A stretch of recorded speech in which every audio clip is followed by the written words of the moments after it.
So I kind of decided to stop following the Good Law Project because I'm kind of getting a bit sick of it now. I think that they're really involved in the scene. Like they're involved in the London campaign scene, particularly around things like Big Brother Watch and, Extinction Rebellion, maybe Insulate Britain, Chris Packham, Roger Hallam,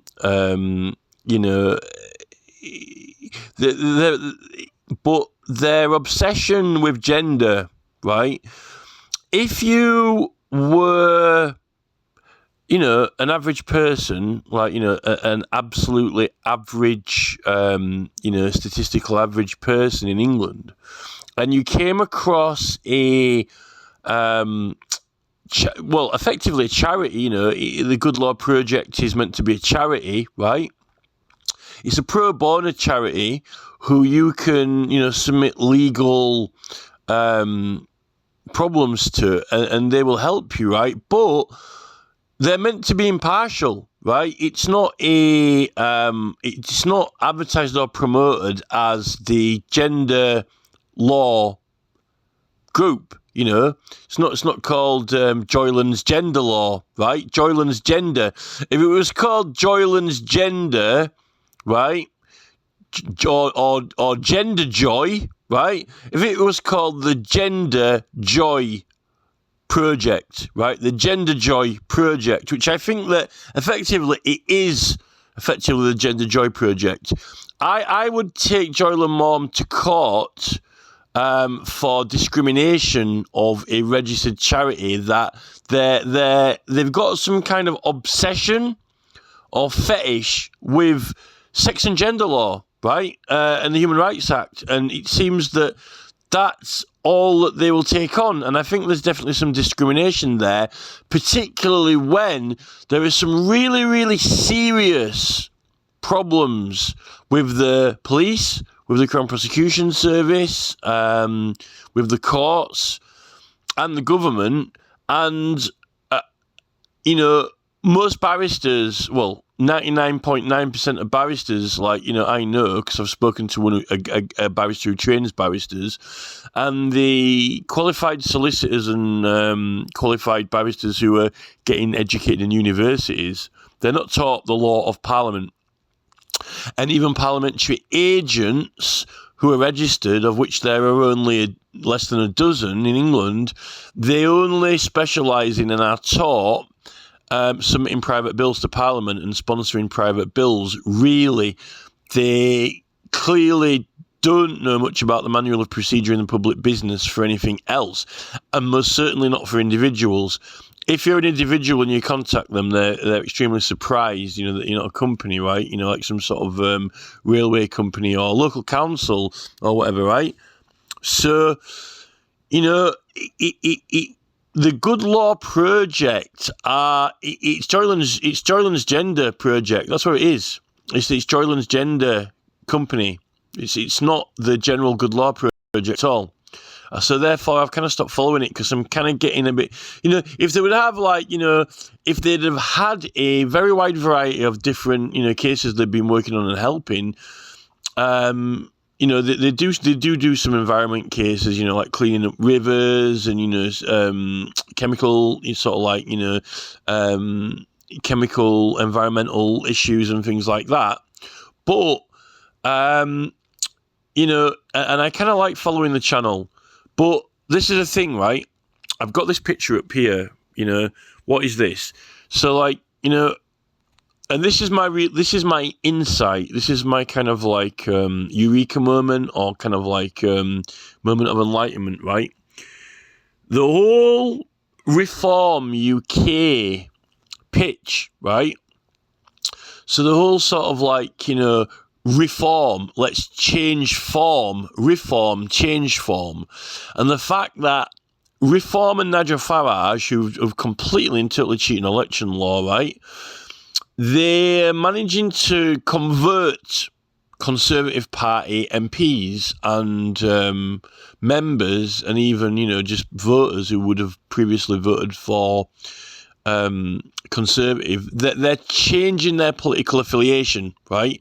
And we know that, hardcore Tories, people who have always voted Conservative or always will, are extremely difficult to,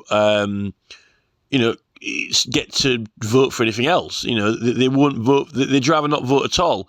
Like at Helsby and Runcorn by-election, half the Labour Party dropped out, but then you've still got the hardcore who turn up who will vote for Labour no matter what, right? If hell freezes over. But it's like a miracle that Nigel Farage is performing this kind of change in very, very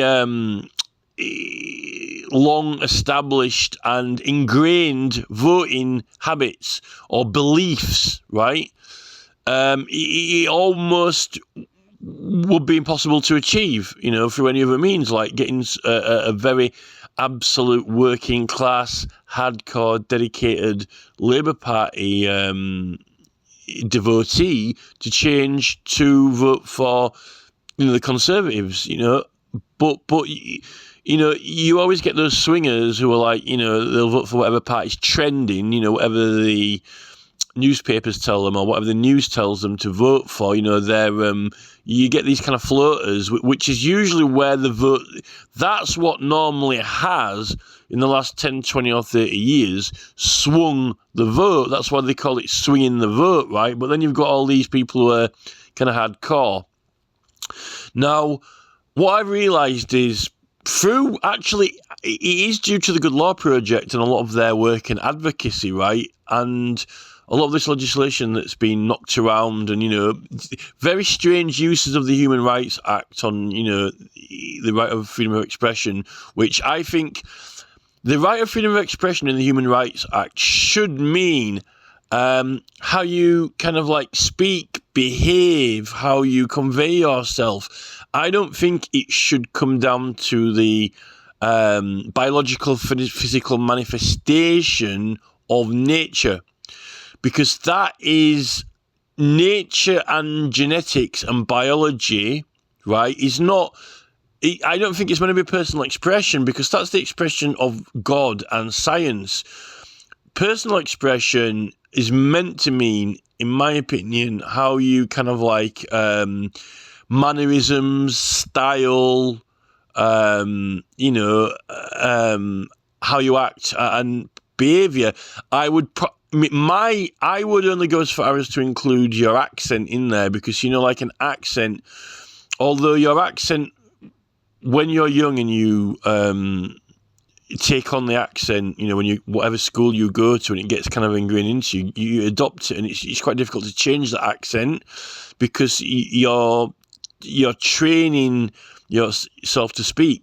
People who you do get people who kind of got strange kind of like accents, which are not necessarily here nor there. They have a mix of accents, but the accent is in a way, your vocal cords are trained and exercised like a muscle, right? And therefore, I think on the right of personal expression, I think the voice is a good example, because it's almost kind of like people who go to the gym to get buff, right? They're wanting to somehow change their body a little bit, or the size or shape of it, through exercise, right? But when it comes to changing gender, or wanting, a man to have a baby or something like that, I don't think that if you actually read the dictionary and the meaning of words and terms, and I know that the Human Rights Act articles are decided through case law, because I've got the Blackstone's Guide to it. In fact, I have not read the section on gender. I should have read the section on gender and freedom of expression. I've read the section on right to privacy, and there are certain tests that have to be qualified for, like there has to be an urgent pressing social need, and there can't be any ulterior motives, right? Now, why would I be so bothered about it? Well, I think this whole kind of like reform, right? I've got this picture up on the screen of like male and female, and it's ironic that when I'm just scrolling through these images, I was gonna actually do like a Photoshop picture and like do this kind of Reform UK converting a Conservative to a Reform voter is reforming them, right? And it's almost kind of like changing a man into a woman or a woman into a man, like reforming their body, like, you know, so a man can have a baby or whatever. In fact, they've got an episode of Doctor Who where that happens when they're on a spaceship. It's the one where they encounter the little Tsing or Tsang little space monster that eats spaceships or energy or whatever in one of the more recent series. But when I was scrolling across here, I noticed that there was a toilet picture that actually looks like Reform UK colours, right? Kind of like pale blue and white. And I was like, So, you know, I decided I'm not going to do a Photoshop image or picture because everyone's doing Photoshop images and pictures now. When I was doing Bentcop.biz and the whole road signage thing, I was knocking out all these political pictures and images to make points on certain things, and at the time there wasn't hardly anyone else doing it, and I felt kind of like, you know, this is kind of a bit extreme, right? But now, who isn't knocking out political pictures? If you go on any of these Facebook groups, they're all knocking out Keir Starmer, spin-offs, photos. They've got AI, you know, they've got pictures, you know, they've got like Sadiq Khan, and they've got like movie standard AI scenes, like, you know, with Keir Starmer and Sadiq Khan just casually walking down the road, and then a lot of protesters come around the corner and run after them, and they start kicking the pants and running off to Sadiq Khan and Starmer, and you got all kinds of things. You know, who isn't doing political pictures now? So it's like there's that many people doing them that it's actually getting, you know, what is the point? It's trying to get yours to be noticed or taken attention to, and, you know, there's so much competition in it, really, that it's kind of like, I'm just like, you know, what's the point? It's like, you know, what's the point in trying to make any campaign art for your campaign and then trying to sell it to raise funds? You know, it's hard enough to give it away to get anyone interested to want it for free, let alone selling it. And absolutely everyone in these campaigns turns up and makes their own things themselves. Everyone's just making their own stuff, right? And just like, you know, giving it out or sharing it out or just making it, you know. Everyone's just making their own stuff. Like, so what's the point, you know? I'm starting to think once you get to a certain level of engagement of the public and everyone's sort of throwing stuff in, it gets to the point, you know, what's the point, you know? You know, I mean, what's the point in making this recording? Well, there's a point in making this recording. There's something odd and peculiar going on, right? This, like, reforming, the name Reform UK, right, to reform something, and the fact that they're converting lifelong, hardcore, dedicated Conservative voters who would never have dreamed of voting for another party. They're having to do a special operation to pull it off. They're having to use, like, Nigel Farage talking pints. They're having to get, you know, Priti Patel on and Jim Davidson and all these mega famous celebrities on to advocate Farage and reform in order to back him, in order to convert the vote. And they succeeded in that in the Runcorn and Helsby by-election because they split the Tory vote in half. That's not happening in all areas, but that was a good example of where it worked. That's what happened.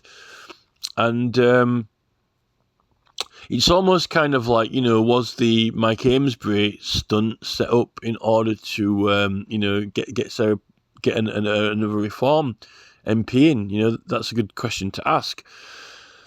So, you know, reforming, it's almost kind of like they want to reform gender, you know, like, so, you know, how can we manage to convince, you know, loads of men to have a baby, you know, to get them to change their gender, you know, because if they want to, well, if they want to, then they should have the right to. You see, this is why I'm not going to follow the Good Law Project anymore, because Joylon Maugham, I think ultimately, right, I think if he could, Joylon Maugham would go into that court and he would say, you know, anyone, any male in this country right, should be able to say, right, I want to be a woman and have a baby, right?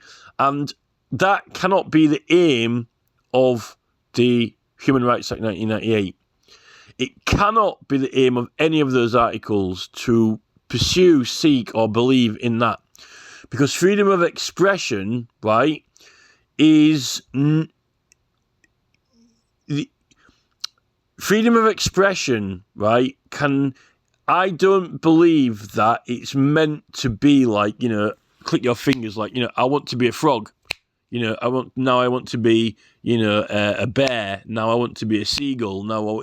It's like this immediate self-gratification of I want, whatever a person wills, right? It's chaotic, ridiculous, and insane to even conceive of that. And, when you study the, chakras and the Buddhism and all these Eastern philosophies, right, you've got all these different chakras and energies. And the root chakra, the floor, the root, it's like when you have an electric circuit and you've got an earth, you've got an earth. You've got to be rooted in the planet. You can't live without oxygen. You can't live without water. Life needs oxygen and water to live, right? And there are certain fundamental things in the environment which humans are part of and rooted in. And when you lose that connection, that earth, you end up living in the pure land of imagination and fantasy. And when you go into that realm, you can imagine anything. But if you lose your connection, your root to your soul, to your environment and reality, then you're not complete. You're not a complete human. And I know that a lot of these legal cases are based around people who were kind of like born, abnormal or slightly different or between genders, and then there's these arguments about, well, there are certain profiles, biological profiles, which give someone more of a feminine mind, like a female's mind, but they've got a man's body, right? But that cannot be any different from, having a short woman or a tall woman, right? It's a woman, but she's really, really short. She's not very tall, right? Or a woman who's very, very fat or extremely slim, right? Or a woman who's, her mind is more male, right? But her body's more female, right? Those are the biological variations which are possible through nature to occur naturally. It did occur naturally, right? And it set them at a certain, they call it biometrics. And I hate that term biometrics because I don't really like they've introduced this biometrics thing as if it's some kind of thing like you can twiddle with, right? And they want to record everyone's biometrics and study them. By using biometrics, it's almost kind of like pitching the sail that, you can have a graphic equalizer and you can, it's, like literally, like women can change the nail varnish colour or whatever, That's what I don't like about the Human Rights Act. It's open for abuse and perversion by people who want to, misuse and abuse it, right? I don't think that the Human Rights Act, although, we don't want to end up, have the gas chambers, the Jews lined up like, Hitler did, anything ridiculous like that. But generally, the Human Rights Act shouldn't be being used by foreign people to try and, gain access to countries and, just to bypass visas or bypass immigration laws, particularly when there's been wars and conflicts on, in order just to get into countries, to live off the benefits and so forth and so forth. And then you've got all these other government schemes going on as well.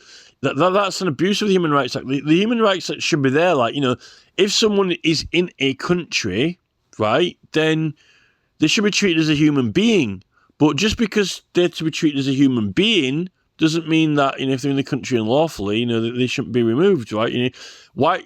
If if foreign people are managing to use the Human Rights Act to give them a right to be in the country, for example, when they're not needing a passport, but then the people who live in that country are being made to have a passport, pay for one and buy one, but these other foreign people are not required to have a passport to get into our country, then we're actually being treated disproportionately and unfairly when we're the ones who are paying for the passports, buying for them, and we're meant to follow the law. And if foreign people come into the country and they might not have or need a passport, then, to use the Human Rights Act in and around that would be ridiculous. But that's the type of thing that they're using it for. I'm not saying exactly, because I don't know those cases exactly. I should have researched them, but that's just an example, right? So I think that, all this kind of like, there's something happening where they want to make it so we are becoming study subjects, and they're allowed to study everyone, and they're allowed to experiment with everyone, and they're also therefore allowed to even,